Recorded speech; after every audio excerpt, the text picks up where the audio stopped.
السلام عليكم ورحمة الله وبركاته. بسم الله الرحمن الرحيم. الحمد لله رب العالمين كما ينبغي لجلال وجهه وعظيم سلطانه.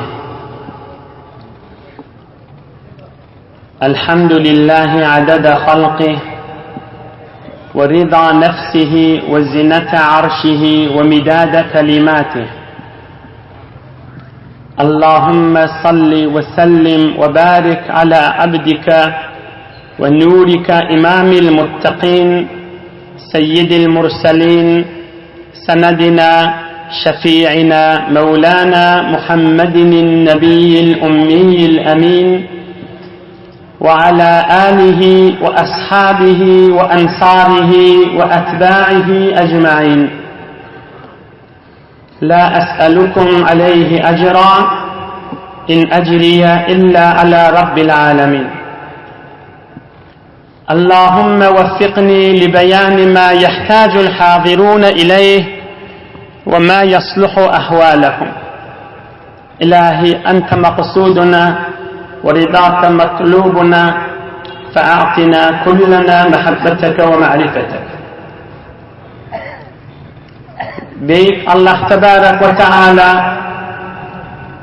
طاعات عبادت لنبي صالح عمل لنبي خير دعاء لنبي لطف كرم بلن قبول دبت aziz vatanımızda aman emniyetlik yürek, mehabbet ağzı birlik, ak mezhebimiz, ak akidamız yürek durmadan büyük Allah ayırmasın inşallah. İnşallah bir gerek bir mukaddeme ohum izinin Hak Resulullah Aleyhisselam'ın 62. yaşında bir kıysaca bulun vakıe, bulun bir yağdı bir kerwen Peygamberimizin salamına gelip Müslüman mulyar ve ahirde de şonun esasen şu zamanına gerek almalı dersi içerlemiz bilen, doğancıklığımız bilen, gelin kıyızlamız bilen bütün hemmemize bir esasi gerek dersi Allah köklüdüğünün hizmetine de yetirir inşallah. Ey cemaatler, Hazreti Seyyiduna Ali'nin Murtaza radıyallahu anh bir derman fidaydiye. Peygamberimizin 4. hak halifati. Hulefai Raşidinin 4.'si Hazreti Seyyiduna Ali'nin Murtaza radıyallahu anh kerremallahu vecehu. Ay bir hakıl aydıktır. Allah'ın şehrinin gastı da أحبب حبيبك هونا ما عسى أن يكون بغيضك يوما ما وأبغض بغيضك هونا ما عسى أن يكون حبيبك يوما ما. أصل من شيء أيتشق موضوع شنسن der yönü şun özünü açıklap içine girip kaş yıkı oğul qil iptidai medreseden ta danışqa ve danışqadan sonra ta yuqorqlari profesör bo'lgancha shuni yillar ders berilib kechirilsa da shu haql shu derman so'z insonning shu zamonda yashashini bilsa kanda tal bo'lajaq yönümün üstünden hadir geçecek asl mavzu başlaydı. Manası nima? Ahbib habibaka hawnan ma. Birin qovurunda bir milenni qovur hattan geçirme deyiptir. Asa en yekuna bagidaka yawman ma. Şayet şu qovuryanın birun düşmanın olsun deyiptir. Bir oğlanı qovuryanmı, bir qizi qovuryanmı, her kim olsun. Bir milenni qovur. Allah Resulullah'dan başka zindigin içinde birin qovurunda havadarlar var. Canın malın tamam esrarın ona aydıp izini lanet haydışı oturana. Dostunu qovuryanın qovur, bir milenni qovur. Bir onun düşmanın bolamasın. بلا دسلاق تيكسي كلنج تيكسنا وأبغض بغيضك يوما ما باشلان وأبغض بغيضك هونا ما عسى أن يكون حبيبك يوما ما يعني بير بلن أرشاندا دا بيرن يقش ورشاندا أمر ver koyup bitir vuruşma deyiptir. Şayet burun doğsun bolsun. Türkmen qovay diyenlere urş söğüş yaraşmana yer koy diyenler. Urş söğüş yaraşmana yer koy. Urş söğüş yaraşmana yer koy. Birini yigrenende de bir için soğudup bar yokladın tarafa atma. Dava düşen güllerini, narahatçılık güllerdi. Himme zadi içinden zınma. Müslümançılık yağdayda ocra bolmalılar. Son şayet burun yine de aşkı olsun, yine de sulh olsun, yine yaraşmak olsun, onun birinin yüzün gözler yağlık olsun. Şu dünyada işin şayet düşsün sana. Men imzamın eteğinden sen geçmeli deyip, onu bar yok, zorun ona berse, şayet burun imza açıp onun işi kargara düşsün. Şayet şehirleyin gurrunu eğerine düşsün burun, ya heleğine düşsün. Ya şu dünyada ya ahirette. Birini adam yigrense de, birini zor yetse de, birinin üstünlü bolsa da, birinin reisi bolsa da, bir midenine de koymalıdır. Men buna gücüm yettiye deyip, halan jere tayağım oynasa, tayağım münsünle oynar neyse bir bolmaz. Şayet bir gün işin düşsün. Yani kısaca bir gün işin düşününü bir yüzünü gözler yağlı olsun. Ya şu dünyada şoňmenen bir 100% bölmeli bolsa, rahatrak bir ağırlan bir midenlere 100% bolar ýanyk ýagdaýda goýmalydyr. Musulmançylyk işi. Ey cemaat, biziň iman ýetirýän musulmançylygymyz şuna hidiýär. Ey cemaat, biziň iman ýetirýän musulmançylygymyz şuna hidiýär. Tarafyň bir ýüzüni görer ýanyk bolsa.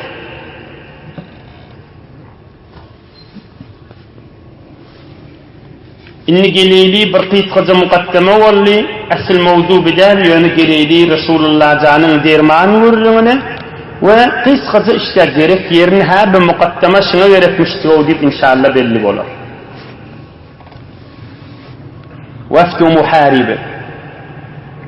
Derman mübarek 62. yaşta bunun vakıa. Serdar-ı alem, rahmetul lil alemin, ömrünü kıyınçılık bilen geçiren, dünya gelinin narahatçılık bilen bişip Allah'ın terbiyetinin eteğine ulanan "Ettebeni Rabbi fe ahsene te'dibi" Muhammed Peygamber aleyhisselam aydiye men Hudaýyň terbiyetine ulandım diye. Allah meni edep berdi diye.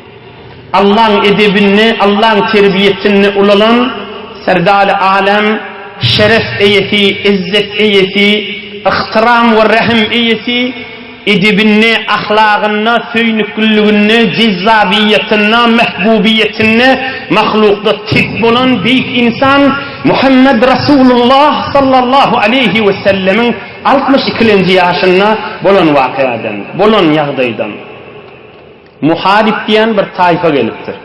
Ey cemaat, tamam tarih kitaplarda aydanına şu tayfaq näme diýse gaw. Tamam tarih kitaplarda şu tayfany tarif eden şey diýer. Okyp bereýin. Wafdu muharib ve hum kanu aghlazal arab ve afadhahu ala Rasulillah sallallahu aleyhi ve sellem yawm al-'ard ala al-qabail. Tamam tarih kitaplarda şunu aýdypdyr da. Şu tayfa ol Peygamberimiz Mekke'de adamların üstüne aylanyp ey men peygamberdirin, ey men kefim bir kulağasın da diýmeýärmi? Mekke-i Mukerreme'de şonu iň ters jogap beren, iň gaty ketlen, iň kılıksız Araplan tayfasy, iň pis jogap beren tayfa şu tayfadır diýer. Oturay, haňa näme? Aňyrdyňyz yok bol ya bir zat men bu barada son Resulullah tarafkan aytmaýyn ýöne gowy düşünükli bolmadan çürüýmay diýen kiş taýfan aýdan keside. Tarih öýde näme diýär? Ey hamana, ey hakyllylar, ey ýaş oglanlar. Hamana Mekke'de Peygamberimiz aydıptır da ey Müslüman bolun, ey men Allah'ın bendesi bir jemen kefin ulagasan da diyenmiş da hamana şol bir 100 nefer ya 1000 neferin arasında kalmalı da enne Allah Teala'nın buyruğuna teğine olunsan tarihte yazılıp dünya sabit bolmati. Benim 4 yıl 30 yılım teorimi gelip Türkmenlerin arasında da gurrum var. O gurrumdan da yeni geçeyli. İn tayfalan kılıksızmıştık diye aydiyadarşın. Gelip Peygamberimizin mübarek huzuruna geliptirler. İmanın eteğine Allah'ın huzuruna şu dünyada gelmesen kabrında girmeli. Çaren yok. Bunları bir her hal netip portur Resulullah'ın ömürleri baka akbir toparlardı öllahim ondan mehari. Bunları netip portur da. Taifalan en ters cevap vereni. Feca'a minhum aşaratun. 10 nefer olup kettirler. Ya Resulallah biz öz kavmimizin tarafından geldik. Sana iman getirmeye geldik. Biz Müslüman olacak deyip elhamdülillah imana giriptirler. Hazreti Bilal ben Arapçasını okuyamayın vakti verip yerini okuyorum. Hazreti Bilal'la bilen naharlarını, akşamlıklarını, ertiliklerini getirip veriyormuş. Mihmalları da Hak Resulullah'ın derman mihmalları oldu da bilen. Ohum burun öğle namazdan son Peygambercan Resulullah aleyhisselam derman vaktini şılara koyuptur. Öğleden ta ikinne çelişlerin arasında oturacaktı. Onun bilen aralarına hamana bir mihman geliyor. Öğleden ikinne çeli, ikinden sonra ahmet çeli bir çayın maşınına oturuluşu yanık. Peygamberimiz aleyhisselam bilen yanına oturmak oluyor. فَعَرَفَ رَجُلًا مِنْهُمْ فعرف رجلا منهم فأبداه النظر رسول الله صلى الله عليه وسلم هم أطريب قرن دشوال توقع في خمر مضى عليه الصلاة والسلام شلون بيرن قذاب سين ديب ترتر سين ترتر قذاب تانيتر ايه شو مكة دقا 10 yıl 10 كيل من الأضل تيرت شغاف برين عدموتي اي جماعة ey cemaat Peygamberimiz tanıyıptırdı. Şon gözler durup şolardan demiş. Ey cemaat Peygambercan tanıyıptırdı. Gözler duruptur. Ohum ol adam keenneke tevehhemteni ya Resulallah. Ya Resulallah meni bir mukadip gözleyen mülametin min kan gözledin deyiptir. Tanıyacak boldun mu ya tanıydın mı bir rat yardım et şiyam hevre sinep yan gittir. Kâle sallallahu aleyhi ve sellem laqad ra'aytuka. Resulullah aleyhisselam aydıptır men seni odollu görüptüm deyiptir. Men seni odollu görüptüm deyiptir. Ki Peygamberimiz aleyhisselam dağık bilvati Hasan görüldüğünü yaxşı yadına düştü. Hazır aytmanlı. Ya utandırmacak bolup aytmandır, be her hal hadir aytmandır. Men seni odol görüptüm deyiptir. Ohum ol adamın öyle kirplemeni duruptur. Eyvallah, eyvallah, eyvallah. لقد رأيتني وكلمتني وكلمتك بأقبح الكلام ورددتك بأقبح الرد بعكاز وأنت تطوف على الناس. Allah ile ant olsun havaya Resulullah minne yardım etişe Mekke-i Mükerreme'de sana hiç arka yoktu. Sen bir devlet kurup bilmenin, bir zor tutup bilmenin, ayak kurup bilmenin. O şonda sana arka yoktu. O şonda bana gelip men yüzümüzde kepledin bizim tayfamıza, bizim kavmimize. Bu şolun içinde de en kas kepleyen adam men moluptum. Yardım etişe ya Resulullah dedim diye. Ters kepleyen men mollum. O kaz deyip bir olukon bağlar varmış. Şu bağların içinde de ya Resulullah diye. Ve ente tatufu alen nas. On birden turup o kavme vardın, o kavmdan turup o kavme vardın. Kur'an okuyup verer, Kur'an-ı Kerim okuyup vererdin, öz peygamberden aydardın. O şu bernamalar, derman bernamalar. On Peygamberimiz Aleyhissalatu vesselam aydıptır, naam, hava deyiptir, şu kepleşemir yardımında deyiptir. Ohum aydıptır, ya Resulallah, men kaç keplenim deyiptir, doğurtu şolun içinde de, in yürüvüm senin daş, şu kavmin içinde in yürü katı mennim deyiptir. Şu kavmin içinde seni yokuşveriyenle mennim deyiptir. Elhamdülillah inni iman getirdim. Elhamdülillah inni Müslüman oldum. Inni uton yanaydan kepleme. Bana dua et ya Resulullah, Allah men günahlarım geçsin deyiptir. Ya Resulallah, men yanımda bir tohur adamları vardı. Olur sana iman getirmeye, sen yanına gelmeye dünyadan geçtiler. Sol sana iman getirmediler, o sonra da şu dışına geçtiler. فأحمد الله تعالى الذي أبقاني حتى صدقت بك. Allah'a şükür diyen bir kalım sana iman getirdim diyor. فقال صلى الله عليه وسلم إن هذه القلوب بيد الله عز وجل. Ahum Resulullah Aleyhisselam aydıptır, kalp, yürek, Arap adına kalp tıktır.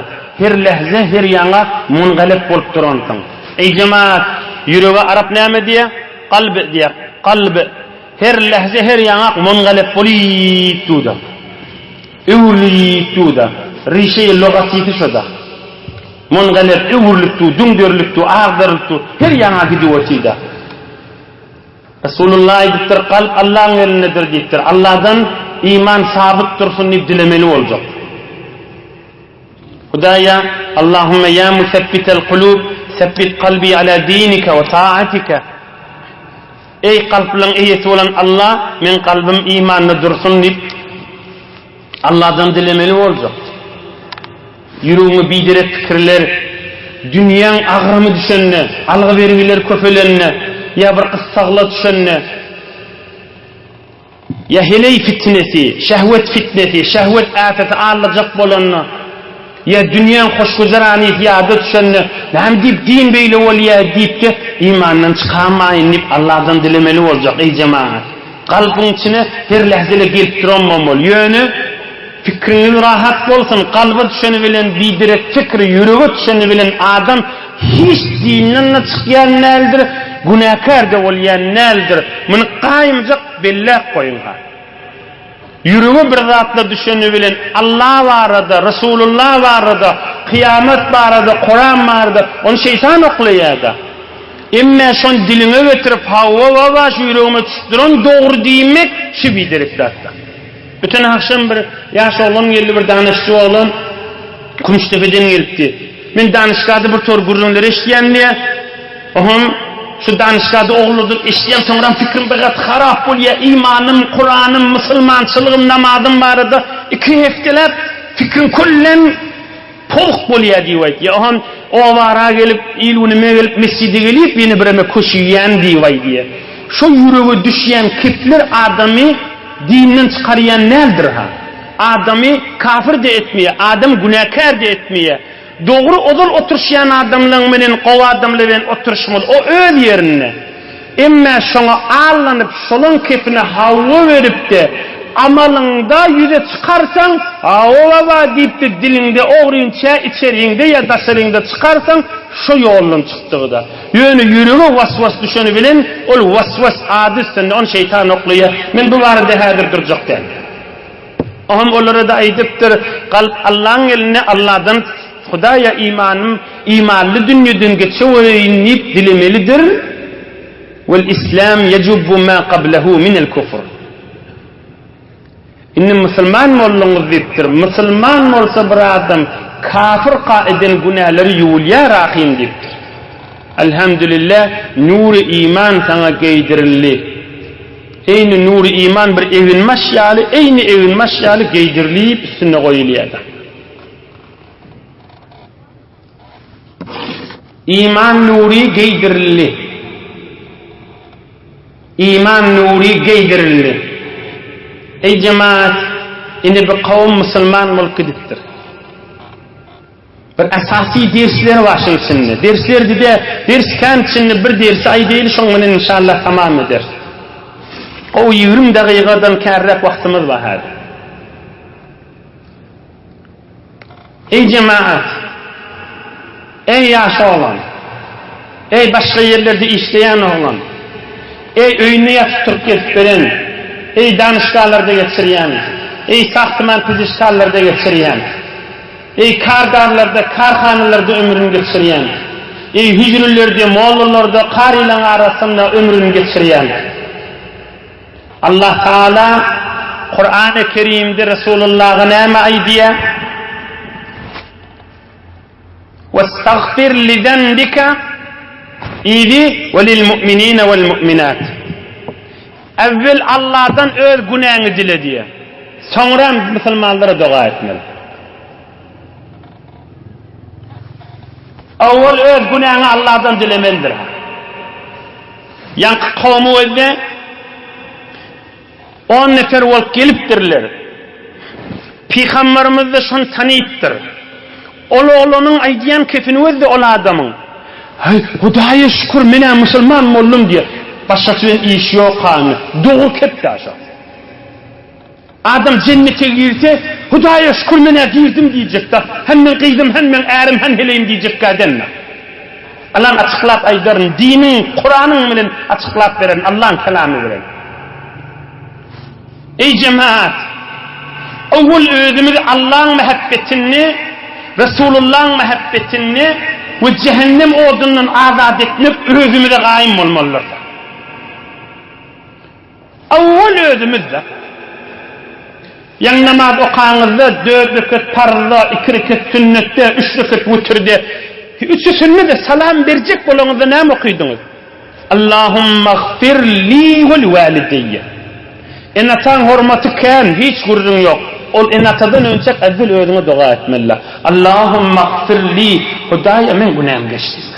Evvel özüne dua etmeliler. İyidin ama, veli valideyye enatanın da günahını geçtiğimiz. Evvel özüne dua etmeliler. Vakti ki gururun iman olsa, vakti ki gururun Allah ve Resulullah olsa, vakti ki gururun behişti cehennem olsa evvel özüne de. Türkmen görüşte atan yık demeye mi? Bu tadı evvel ödün de, evvel varacak olmalılar. Her kim olsun taraf. Evvel ödün de. Ondan çürüyüm namazda, salamdan önce, ne mi okuyduk? Allahümme gfir li valideyyem. Yok, Allahümme gfir li. Hudaya min günahımı geçtiğimi. Onu izinden, ve li valideyye. Ennetanın günahını geçsen Hudaya. Onu izinden veli ustadiyye. Bana al-mevridin ustadlamın günahını geç. Onu izinden veli cemi'il mu'minine vel mu'minat vel muslimine vel muslimat. Tamam Müslümanlara dua ediliyor. Evvel öğüdün nicatını Allah'tan dilemeliler. İnişi yağdayı yaşın kov inşallah Allah kokluduğundan hizmetini açıklar vereyim. İştemsiniz ulamalardan, teverrik ahuncalardan öz bilen zadınızdır. Kıyamet günü Muhammed Peygamber aleyhissalatu vesselam'dan başka tamam peygamberler ne aytacak? Wa nefsi. Hudaya men ottan necat tapsam bolya diyecekler. Odullu kan aydılanlar. Hatta İsa Peygamber Meryem bilen işi yok. Meryem İsa Peygamber bilen işi yoktu. Her kim öyle de. Ey cemaat, her kim öyle de. Ey cemaat, her kim öyle de. Her kim öyle. Hatta İsa Peygamber Meryem'in işi yok da. O hani bir şefaat kurrun neymi onunla. Öyle necat taplayança, öyle hukum kesiliyança hiç kimin işi yok da. Şefaat dediği beyliklerin elinden tutağı değil Allah'ın icazı vermeli. Özü belli olayança hiç kim meni işi. Bir Muhammed Peygamber aleyhissalatu vesselam secdeye gidip fakat ummatını dilap duracak. İnne dikkat edin, şu yağday kıyamatta değil mi? Şu mahal son hesabını çekmen. Özüm deyip duracak o kıyamatta.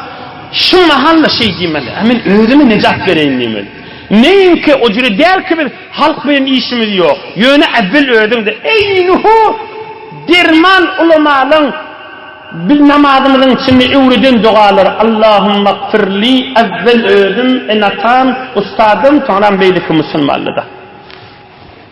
Beyliki Müslümanlığın içinde erheleydi giriye, oğulgıydı giriye, tamam hempayede giriye, dua etip tavşırıldı giriye, tavşırmadık da giriye. Kıyamatta şu yağday düşecek.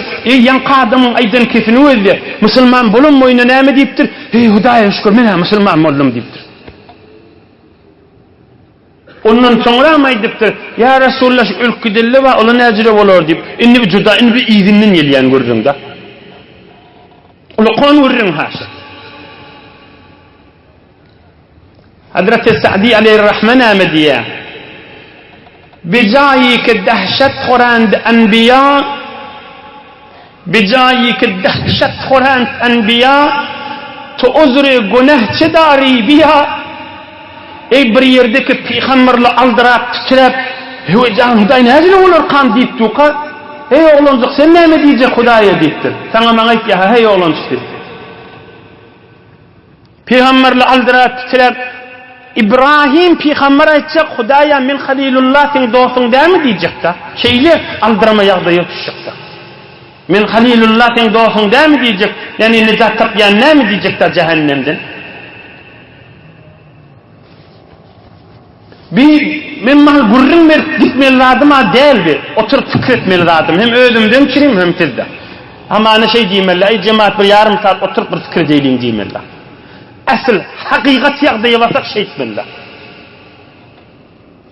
Yani o bernama girmeyli, ödünüzden çürüyüm bir nesihati zırt edilip tuğer yanınızda ya yazdan koyun, yüğünüzü saklan, bir yerik yapşırdan koyun, yüğünüzde koyun, koymalı vurduğunda.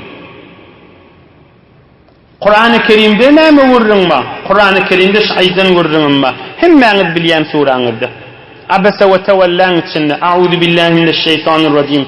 يَوْمَ يَفِرُّ الْمَرْءُ مِنْ أَخِيهِ Adam öz doğundan aşağıda. وَصَاحِبَتِهِ وَبَنِيهِ Adam öz hiliğinin erinden aşağıda. Adam öz oğlunun şonudur. وَبَنِيهِ öz bağlasından aşağıda. Şeyle görüyor oğlu var da kaçık küçük da şundan. وَصَاحِبَتِهِ وَبَنِيهِ oğlundan en atasından. يَوْمَ يَفِرُّ الْمَرْءُ مِنْ أَخِيهِ ve ummihi ve abihi enesinden dedesinden adam kaçacaklar o enem geliyor bu kulüp beyle kaçacaklar her kim öz tanışından kaçacaklarına hud Allah'ın kelamı bardan tercümeli Kur'an'dan gözlep görağın iyidinden tefsirlerini gözlep görün neyme görürün ma Farsi tercümeli tefsirli kitaplar gözlep görağın yevme yefirrul mer'u min ahi adam öz doğundan kaçacak enatasından kaçacak heleğinden kaçacak, heleğiyle erinden kaçacak. Kaçmana yer yok ha. Yönü bir peyda da hemen kaçacak da. Neyme deyip kaçacak, kaç neyme? Hakkını sorar mı kadiye? Ey cemaat Allah'ın kelamışı. Ey doğuncuklum Allah'ın kelamışı. Ey köplep duran kari. Allah'ın kelamı havasını cem olsun. Hudaya ihtiyaçın Kur'an-ı Kerim'de. Allah idiyasını öz mukaddes kelamında. Neyme deyip kaçacaklar? Hileyim, men bir toğrışından hakkı ver. Eğer hileyinin açıp var ya, hiley eğerinden açıp var ya da. Şimdi menin hakkını sorar diye. O da diye bir menin hakkını sorar diye de. Oğul, gıyıl, hemmet şeyledi. Allah'ın kelamı da. Bir vakitte Hazreti Ömer'in bir Abdullah diyen oğlu varmıştı. Hazreti Ömer'in Abdullah deyip bir alim Qawi takva oğlu varmış. Ondan bir zat soraptır falan zat necre oluyor ya bir mamula ya bir zat şuna doğru oluyor. Şunu işi edip edirecek boluptur da. Falan zat necre oluyor deyiptir. Hazreti Ömer'in oğlu da doğrusunu aydıptır. Ve menemin bilemak deyiptir. Ara güp bilse bilmese aytmallar ne dağılı bilmesele bilmeyen başka ulamalardan sorağı diyenmiştik olur. Hem men bilemak deyiptir. Ay bir zat diysene sen cevap versene deyiptir. O bilemak deyiptir da. Hazreti Ömer'in oğlu ne deyiptir? Ey nişah meh deyiptir. Gunun deyiptir meni cehennemin üstünü küfredip men akam yakıp men üstüm defelep değiştirsek bolyan onu ettirmer deyiptir. Özüme gayimdir orun deyiptir. Meh deyiptir. Gunun meni cehennemin üstünü koyup şu doğru deydi da deyip meni yakıp ödü üstünden atlap değiştirsek bolyan deyiptir onu etmer ne men deyiptir. İmanıma gayim men deyiptir. Özüme gayimdir deyiptir. Yani özüme gayim olmalı yerler şuda. Özüme gayim olmalı yerler şuda. Acayip derman misal. Yaxşılık etmeli, yaxşılığı bunlardan öğrenmeli etmeliler. Resulullah'dan öğren. Eğer ne yaxşılık, hele ne yaxşılık. Eğer hele iyilun kafirlere eden yaxşılıklarını eğer. Hazreti Ömer radıyallahu anh diye Medine-i Münevvere'de aylanyanmıştı. Vaktimiz kan hada. Aham bir göttür, qarra adam ağlaktı diye. Yaxşılık bulardan öğrenmeli. O bular beter hoşmuş. Bular beter tontron. Yo bular yaxşılığın adamdı. Bular fereşke hemmet. Qarra adam ağlaktı diye. Bariptir. Yaşıl neme ağlayan deyiptir. Oğlum cihatte geçti deyiptir. Kimsen oğlum falani deyiptir. Şu çoban sağan farmandesine namı yaptır falanini. Evurşu mahabbasım deyiptir. Onu evurttur, gelindi. Haydır koy deyip duruptur. Bula da ikisi kucaklaşıp ağırlaşıptır. Hazreti Ömer'de kan ağlattır. Hay oğul deyiptir. Yere kıstın, cihade gittin falan yana gerek deyiptir. Gerek bolsa olsun deyiptir. İnniki de deden yanına durursun deyiptir. Yaşıl dedesi varmıştır. Seni görüp kansın deyiptir. Yanına bol deyiptir. Ay oğul innik isten bolacak deyse sonuna gidersin. Ondan Medine'den çıkmana hakkın yok. Ödüne gayim bolyanmıştıklı. Uy mınaşı etpirin işi de ödüne gayim olmak hakkın. Ödüne cehennemden necat vermek de ediyen yakşılığı. Bir bidirin adam bu mürnünler terse yorup başladat etkiram hakkın. İni sadece misal edip verin gurrun kamil olsun. Ey cemaat, sadece akıl. Şu zamanla şu vurduğunu da hemmemiz de ter kovu düşünmeyenlerse kıyamatta eğer hiley oğulgıyız birini kaçacaksan deyip. Şun bir zamanla dava zamanla bir zaman ve herhal bereket koçuptur. Allah hemmemize zindagimize bereket versin, mehabbet versin. Bir oğul şu zamanla radi mi dedesi bir tümen hakkını yitin. Hiç kim radi dedi. Kepleftironun radide hemmemiz de şeyle de. Saylamana adamımız yok da. Hakkımız olsa soracak da. Dedimiz de olsa şu dünyada. Gaziye varacak hakkımız alacaktan da. Hemmemiz şeyle. Kıyamet bir kaptılı cennet baka adam hakkını soramaz mı? Görünüptür onda. Behişta cehennem maha. Kim hakkını geçecek belli. Birce karşı yer işi efber gitmeli dünyada ha. Şu porsu dünyanın içinde lezen şudur şu porsu dünyanın içinde birce karşı yer birimiz doğunumuza vermeye radiyim hiç radi der. Her kim öz hakkında alacak da cennet radi olur mu sen gidip ve men kalacak demeye. Hiç radi olmaz adam. Şundan için Hudaya aytıyor. Kıyamette halk dedesinden kaçacak, enesinden kaçacak. Ene öz oğlundan kaçacak da. Ene öz bağlasından kaçacak da. Anırdır diyecek. Endirip duran bağlası dünyadan geçen ne olsa hazır ondan bizarda. Neyme belli olsun oham. Aynı görünüp duran şey dünyada şu mahal bellice hatta. Doğuna hakkın geçer mi? Hiç geçmez. Eğer azıcık heley eğerinin hakkını ise eğer razı mı? Bir zaman yine yani o düşünüyendir. Hiç kim razı der. Her kim hakkına doğruca razı olmalıdır. Öz hakkı İmme tarafın hamana azıcık heleyinin hakkını yiyecekten yok olmaz ammi. Azıcık eğerinin hakkını yiyecekten yok olmaz akım. Oğulgıydın hakkın olmaz akım. Enatan hakkı olmaz akım.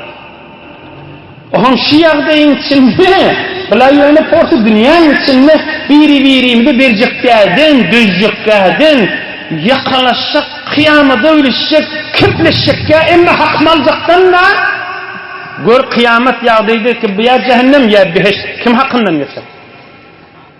Kim hakkından geçecek? Şondan şeyim Huda ayetiyya. Adam öz eneti dədesinden ne kaçacak? Oğul gıyrinden ne kaçacak diye. Şulay diyen gurruna doğru din ve hakikat ve hakkaysa bulacak zatlar kıyamet. Onun için evvel özümüzde şu mahal hesabını çıkıyor. Evvel özünde her kimden önce Allahümme gfirli elhamdülillah men Müslüman. İnni iman nurun küfür, inni arttırıyor. Eley oğul, kız, doğun, kardeş, Müslüman, doğullu, hızbatın et, ne çetik bilsen. O inni feriştelik ol yankı, edile tomarın gurrunu ya Allah. İnni ne açık hıtmasın et. Ulamalara maslahatlaş, pirlerine maslahatlaş, nemet dedim, mes bollu qaim durunlu. İnni merde hıtmat bol. Evveli ödün necattır. Onun bunun gövnüne alıp, onun ödün necat vermek diyenim sadece başlan yine aydeyin bir neçe yaş oğlanlara mahul açık bolsun. Hamanı birinin gövnünü verecek bol günah etmeliler, birinin gövnünü verecek bol namaz etmeliler, tarafa düşündürmeli, düşünmeyecek bolsa bağışla demeli, mene etçik derlemeli. Hamanı denanatı ısrar et ya da bir günah yere kaşın, ya eri ısrar et ya. Qavc edip can demeli, eğer öyle kanavadasında olsa, hahiş çekmeli, gülüv aytmalı, ağlav aytmalı, elinden tutmalı, mehabbet etmeli, şun ırcak bolmalı. İnni bolmadı demiyor, inni men başarmayan demeller, yüze kalmeller. Ama hususi erhileyin arasında bir neçe vazifeli vardı olsa, onu gayrat ettiler, belki men sözüm eşittiler, onu ulamalardan sorasılar. Eğer icada vermese zinanası onu da hakkı var oğrinçe sormağı da. Zinanasını hamana bir günahı büyürüye da zinanı da nemetçeğin bilenek. O hem erdeki hiç kimden sormağına hakkı yok ya. Meğer erin bir hakkı da hakkı var mı? Ki onu hiç tatlı öğretmesin ve hiç kimden de sorma deysin. Hamana zinanı nihayet nemet biliye, bir zinana ait diye, bir şu meseleni sorak girliye de. Talabul ilmi faridatun ala kulli muslim ve muslime. Tamam hele yerkege ilmi bilmeli. Eğer öğretmeli, doğun öğretmeli, enatası öğretmeli ve beylik bernamalı. Gurrun o del men kenara çıkmayın. Bir hususi erhiliğin gurrun olacak bolsa, ol hamanı dostlar olara bellice. Olar ahunun sormağı niyazi yok. Hem tağiyeti hem danıştayı ya dost sen ne mi diyen demel. Beni odal paryan hasen demel.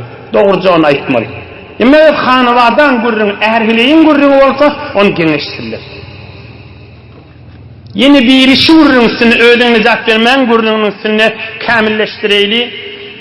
Ey hacı dedeler, ey yaş oğlanlar, ey cavan oğlanlar, ey 25, 20, 30, 40, 50 yaşında olan adamlar. Oğlanın şoğumuzu terbiyet veremizde de, şuurunu terbiyete salmalı yankı vurun. Hakkının çaptığından,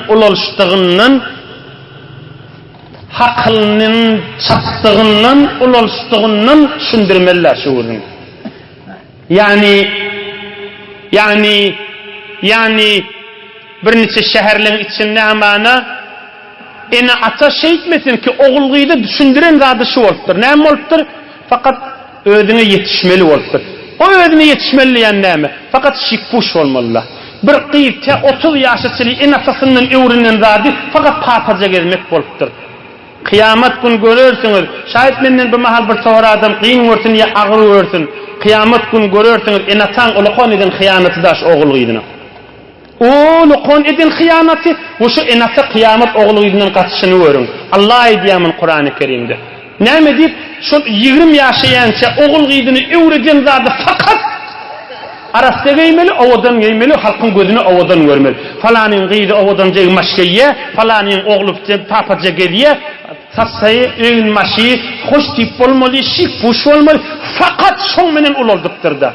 Oğum şoň men ulananna 30 yaş ya öýlenenden soňra ya gelin bolandan soňra ne zindigiň uğrunmaly, ne sabr bilýär, ne mehabbet bilýär, ne ihtiram bilýär, ne rehm bilýär, ne halky bilýär, ne milleti bilýär, ne garip bilýär, ne yetim bilýär. Ey men ärimdir o, eşmin zinanandır o, eşmin oğlanşoňdur o.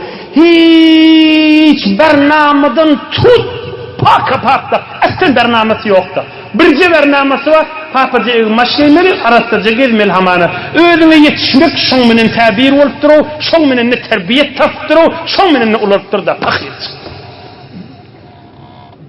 Başka hiç de terbiyetini koyulmanırda. Fakat papaca gezmeli.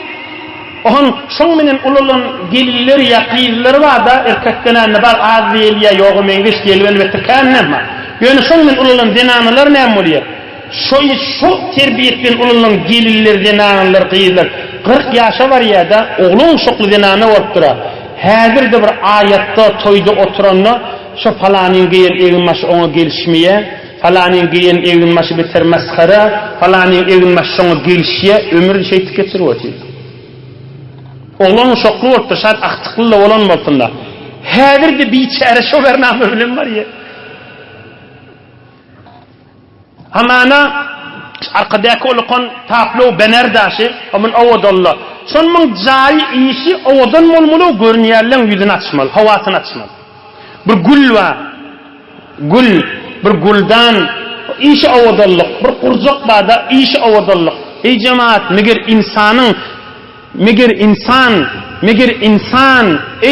insan tekkare fakat bir zedat elinden geliyor, o da fakat avodallık mı?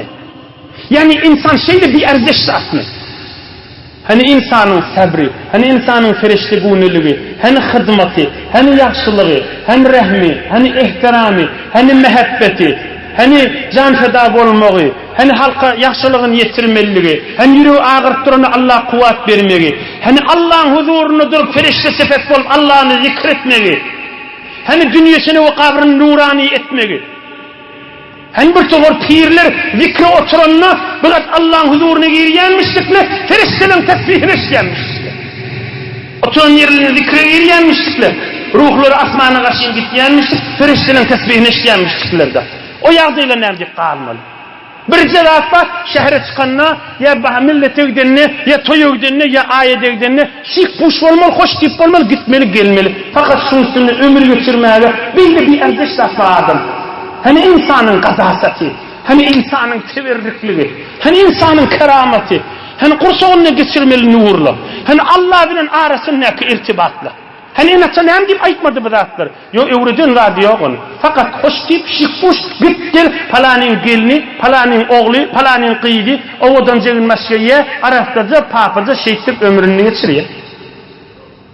Bir terf yoruyan adam aydara ahun şıkpuş olmalı divaytiyadir. Aklına dönen, meger şu vurrun aydılıyam. Gurrun insan fakat tek kare, iki kare, bir kare der ki, fakat şu ovadallığının üstünü gurrun etsin. Aydiyen ki, şoň menen terbiyet tapan, olu kon denanılı var, utanana, häzir de onun gözü halkın egin maşynda da, onun egin maş gelişikli, onun egin maş gelişikli, onun egin maş gelişikli, onun maş gelişikli. Şoň menen geçirip barýar. Hudaýa näme jogap bermeli? İşte kabrine näme diýjek kam? Ya ölmer mi kadiyen? Kara yere giyilmer mi kadiyen? Bular bir ak nasihat delmay, bular bir insanın yiki billep yazıp koymalı demay. Kanının içine geçirmeli vurgunlar delmay bula. Yiki hemmemdin başlı bir insan saz vurgunlar akin bula. Haklında bir nur hili, zindiginde bir ruh hili, adamın kuvvatı vurgunlar, adamın enerjisi, adamın ışkı, adamın bir insaniyet bolup yaşamağı, adamın bir başlan şeytan sıfattan ayrılıp Müslüman sıfat, ferişte sıfat bolup yaşaman gurrunları bile. Diman gurrunlar hayf ki bir neçe adamları häzire nesip etmeni ömrü ve çıkarıya belkim bir yanka adam yani o benine gelip bidirip gurrunlar Resulullah'ın aydamdan sonrağında yeni bir vakt nesip ediptir. Peygamberin huzurunda durup Müslüman oluptur. Belkim o adamları da kalp Allah'ın eline, tevfik Allah'ın eline hemmemiz Huda iman abreyden ayırmasın. Bir kim şol adamların dur kuluğuna var bir yüreğini giyirip kendi ilgunumuzun içinde vur. İman bereketi yürüyatı inşallah. Allah Teala dünya ve ahiretiniz abad etsin. Huda canınıza malınıza bereket versin. Allah ak zindigiyi düşünüp iman baylığını yaşamak hemmemize nasip etsin.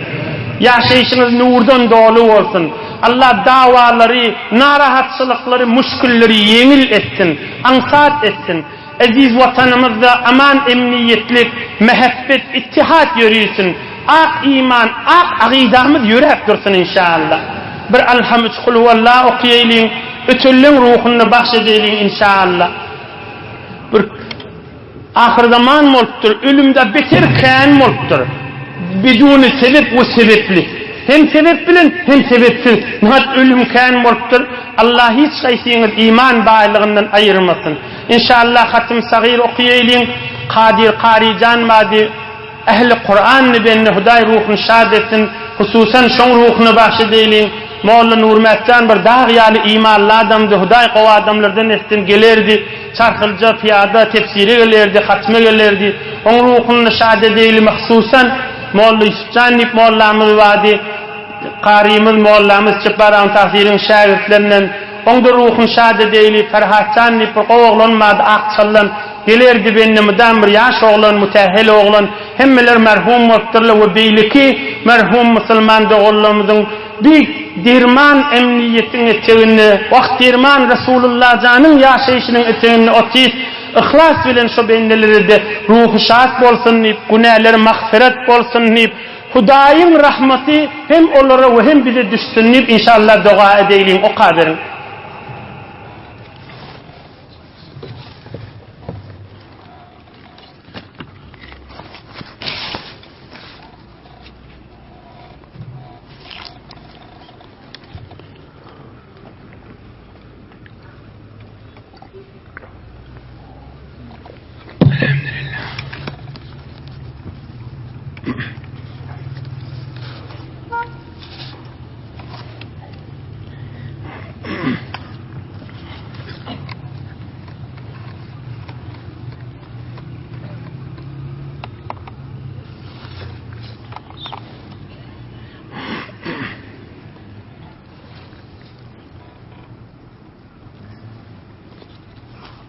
Pirağa başladı bir tovar merhumları adın yazdığı vertirle hem Müslümanlara ihlas bilen dua etken hatme tehliller, hatme tesbihler, hatme Kur'an-ı Kerimler marizimiz de var.